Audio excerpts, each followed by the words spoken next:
reforms can Sri Lanka implement to strengthen its economy without falling into another crisis in the future? Sri Lanka really needs to try and transform that and get onto a high level of growth in a more inclusive and sustainable way. I'll keep emphasizing that. And this is to do with some of the reforms that have started. SOEs, I think this was a big agenda that we'd been supporting.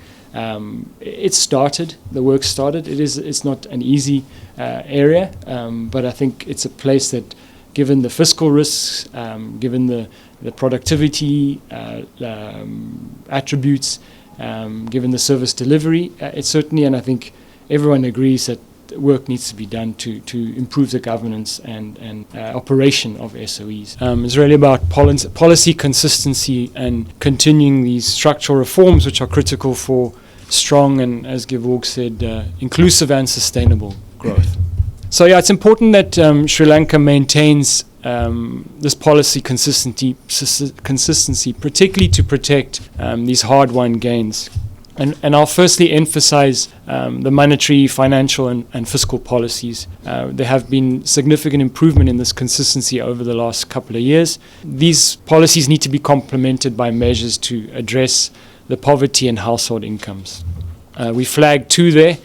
Firstly, around the adequacy and the targeting of cash transfers and the fertilizer subsidies. There is a new system, but certainly that can be improved, the targeting around that. And then secondly, the more progressive revenue mobilization measures need to be considered.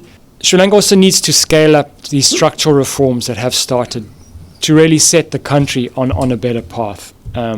So this would really help resolve some of these long-standing weaknesses, enhance competitiveness, and address the root causes of the crisis. It needs to target more export-orientated FDI.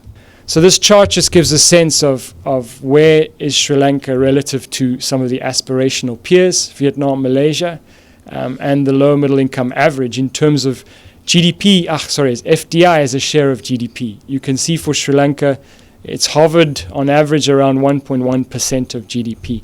And this is despite the fact that there are substantial tax exemptions granted. So clearly, these exemptions are not helping drive FDI to higher levels. So what can be done? I mean, the focus really should be on this enabling environment for investments, as well as better governance. So 4 things to keep in mind: operationalizing this Economic Commission chapter of the new Economic Transformation Act,